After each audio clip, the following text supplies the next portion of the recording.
Cross-correspondence, also known as concordant automatism, was first used in 1876 by Alice Johnson, research officer of the Society for Psychical Research, also known as the SPR.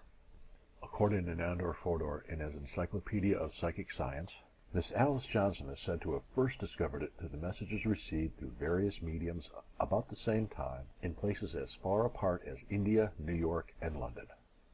In the scripts of mediums Mrs Rosina Thompson, Mrs Forbes, Mrs Margaret Verrall, Mrs Winifred Willett, pseudonym of Winifred Coombe-Tennant, Mrs Leonora Piper, Mrs Holland, pseudonym of Alice Fleming, and others, she found fragmentary utterances which had no particular point or meaning, but were found to be supplementing each other when selected and put together, giving in each instance a coherent idea.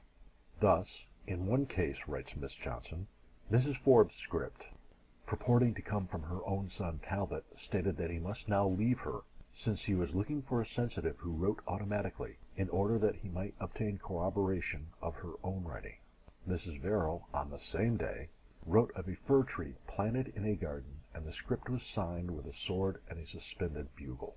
The latter was part of the badge of the regiment to which Talbot Forbes had belonged, and Mrs Forbes had in her garden some fir-trees grown from seed sent to her by her son. These facts were unknown to Mrs Verrall.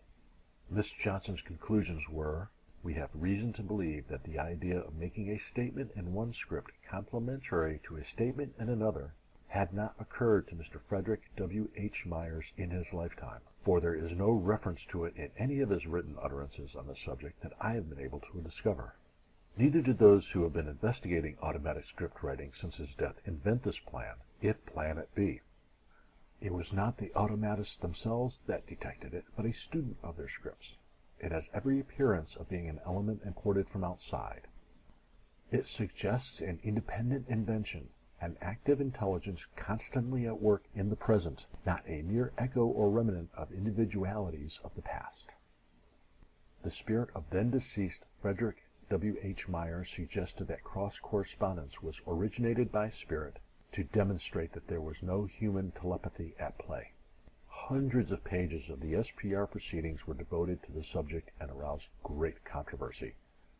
Cross-correspondence groups were formed as far apart as New York, London, and Bombay. Paul Beard, president of the SPR for 16 years, wrote in Living On, a study of altering consciousness after death, that cross-correspondence tests form the best sustained and carefully recorded evidence that we have of survival and continuing purpose after death. In The Power of Spirit, Maurice Barbanel writes, when I was in the USA and staying with the Crandons, Walter suggested at an impromptu seance that we should have a test of cross-correspondence. He asked a sitter, Captain John W. Fife, head of Boston's Naval Dockyard, to select 6 people who were to choose a word or object the next night at 7 p.m. Walter would then try to give this word to Marjorie and Sarah Leitzelman, another Boston medium who obtained her results via automatic writing, which was reversed so that it had to be held to a mirror before it could be read. Fife was starting the next morning on an automobile trip with his children.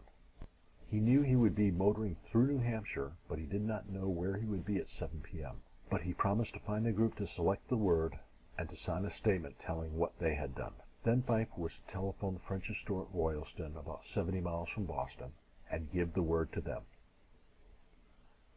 The next morning, Marjorie, my wife, and William H. Button, then president of the American Society for Psychical Research, left for Marjorie's country place, a collection of cabins in the forest about a mile from Royalston. Sarah Leitzelman and her husband were staying there. There is no telephone at this forest home. For that reason, French's store was chosen, it being the nearest place with a telephone. I called and saw the manager, a man named Wilcox, and told him to take down any message he received soon after 7 p.m., and I would collect it. At 7:10 p.m., Marjorie sat in one cabin and Sarah in another. In the presence of Button, her Japanese servant, and myself, Marjorie wrote watermelon. Sarah, in the presence of my wife, wrote the same words. While she was writing, the Japanese servant was playing with Marjorie's dog, making him growl. The medium told him to stop, but the distraction made no apparent difference to her writing. I went by car to French's store and collected from Wilcox the message he received a few minutes earlier. He handed me a sealed envelope. Inside it I found the words watermelon on a slip of paper. All those who participated gave their signed testimony.